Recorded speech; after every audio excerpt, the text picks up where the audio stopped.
Alors Jésus ne prononçait que très rarement le pronom personnel « je », J-E, pour dire « je suis comme cela »,« j'ai envie de cela »,« je désire cela ». Il disait plutôt, lorsqu'il parlait d'une mission ou lorsqu'il parlait d'un événement futur, le Fils de l'homme. Comme si cette personne n'était pas lui dans la chair, comme si c'était quelqu'un d'autre ou bien une particularité générale. Dans les 4 évangiles, Jésus d'ailleurs pose la question. Il pose la question de son identité à ses disciples. « Qui dites-vous que je suis ?» Et la réponse, elle n'est pas anodine. Lorsque Simon-Pierre répond « Mais tu es le Christ, le Fils de Dieu vivant, le oint de Dieu. » Que voulait-il nous montrer par là, le Fils de Dieu? D'abord, que le « je » n'est pas ce qu'il est lui, puisqu'il montre la personne. Le « je » montre la personne, l'ego, son moi, donc soi-même. Et que Jésus ne montrait pas sa personne, ni sa personnalité propre. Il s'effaçait au profit d'une autre, puisqu'il ne faisait pas sa volonté, mais celle de son Père. Celui qui m'a vu a vu le Père. Jean 14, 9. Jésus montrait le Dieu invisible qu'il avait envoyé, missionné dans un corps humain. Donc le « je suis » de Jésus montre sa mission et non sa personne. La preuve, les preuves. Jésus disait « Je ne suis pas venu appeler des justes, mais des pécheurs. » Là, on a la mission auprès de tous les hommes. « Je suis le pain de vie. » Là, c'est la mission de nourrir l'esprit, l'âme et le corps. « Je ne suis pas venu non pour abolir, mais pour accomplir. » Là, c'est la mission de la grâce. Là où 2 ou 3 sont assemblés, je suis au milieu d'eux. C'est la mission de chef de l'Église. Écoutez ce que je dis pour bâtir sa maison sur le roc, etc. Ici, on a la mission d'enseigner la vérité. Je suis venu dans ce monde pour un jugement. Nous avons la mission de juger, de discerner où est le mal. Ou encore, on a « Je suis venu jeter un feu sur la terre, et qu'ai-je à désirer s'il est déjà allumé ?» Ici, c'est la mission de révéler le règne du mal, qui est déjà là. Je suis la résurrection, la vie. Là, c'est la mission de vaincre la mort par la résurrection. Je suis la porte. Si quelqu'un entre par moi, il sera sauvé. Nous avons là la mission du salut. Voyez, je suis, c'est la mission. Lorsque nous renaissons spirituellement, ne recevons-nous pas, nous aussi, une mission, un sacerdoce par l'onction? Enseignez-leur à observer tout ce que je vous ai prescrit. Matthieu 28, 20. C'est la mission du disciple.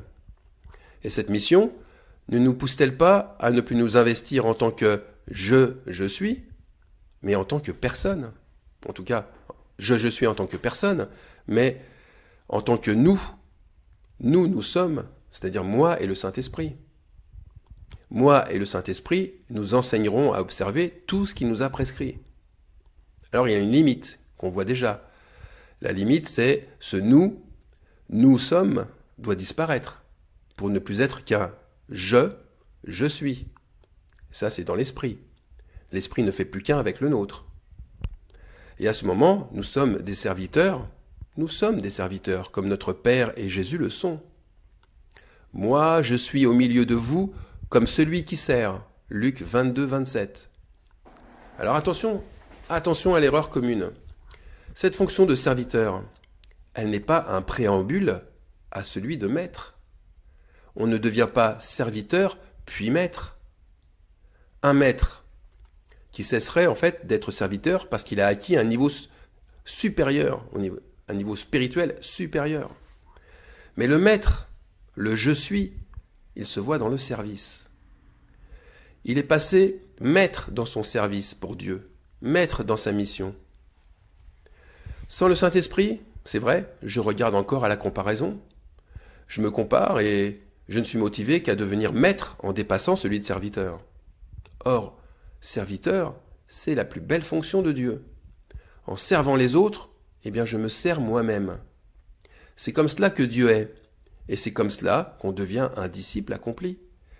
Jésus, lavant les pieds de ses disciples, montrait le point d'honneur à son amour, montrait le point le plus haut, sa fonction de serviteur. Et cette fonction, je devrais dire sa pratique, est d'autant plus importante qu'elle montre le menteur, le traître, celui qui se refuse à être le serviteur des autres, bien qu'il s'en vante.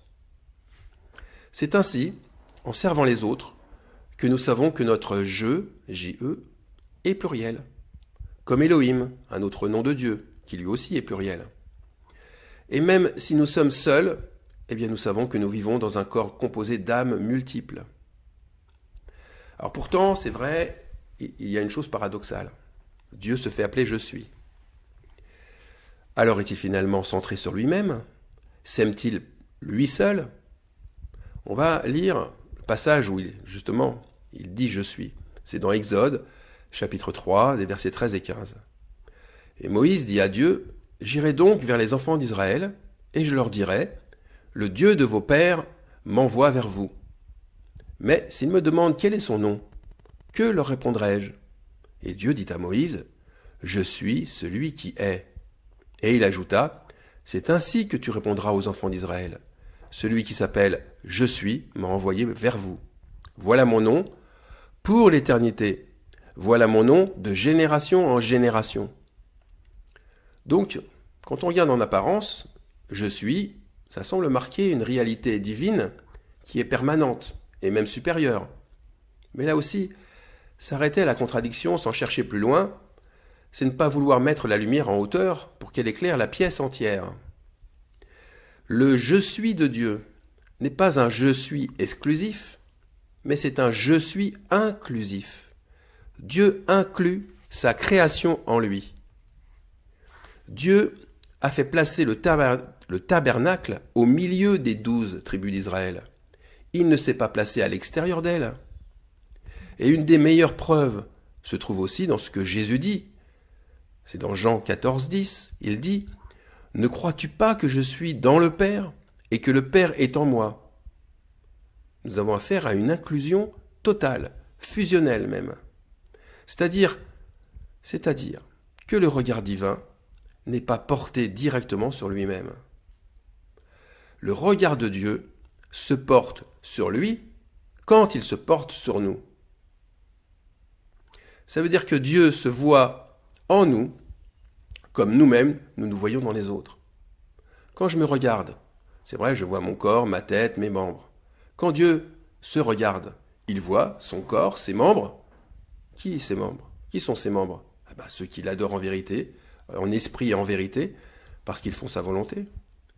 Et Dieu se voit en bonne santé avec ceux qui l'adorent en vérité. Mais, attention, il se voit aussi malade. Il se voit accablé, il se voit abandonné, il se voit méprisé, persécuté.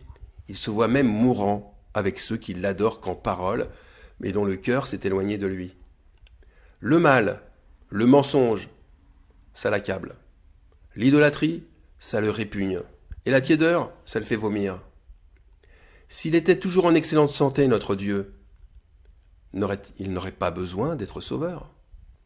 Il se contemplerait et il ordonnerait à un peuple d'être entièrement à son service, et de l'admirer, et de l'ovationner sans cesse. Mais Dieu, le Dieu « Je suis », il est tout autre.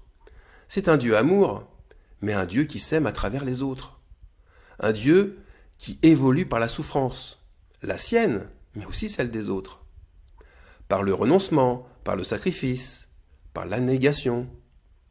Le « Je suis » divin est à l'opposé même de l'ego humain qui ne rêve que de lumière, comme Lucifer, cet être déchu qui rêve de porter sa lumière le plus haut possible. Je suis celui qui est. Ce Dieu, c'est « J'existe dans un état d'amour, de souffrance, de renoncement et de sacrifice permanent. » Voilà la signification de « Je suis ». Alors oui, le fardeau est léger, notre fardeau est léger, pour celui qui fait sa volonté. Mais s'il devient lourd, ce n'est pas que Dieu a changé d'avis, ou ce n'est pas que Dieu nous a oubliés, c'est plutôt l'inverse. Quand il se regarde, notre Dieu, il ne se voit plus. Il ne voit plus que le « je suis », il ne voit plus du tout le « je suis qu'il est », il en voit un autre. Alors posons-nous la question, que regarde Dieu quand il se regarde? Donc, quand il nous regarde? On va lire Exode 25, verset 8. « Ils me feront un sanctuaire et j'habiterai au milieu d'eux. Dieu regarde le sanctuaire, celui qui est au centre de notre être. Et comment est notre temple alors? Un lieu de piété et d'humilité ou un lieu de marchandage où l'on pèse ses sacrifices pour en connaître la valeur et après étalage de sa piété, on la vend au plus offrant? C'est-à-dire un peu comme si on se vendait soi-même à l'assemblée soi-disant la meilleure. Bien souvent, Dieu n'a pas besoin de rentrer si profond en nous pour y sonder et découvrir notre sanctification.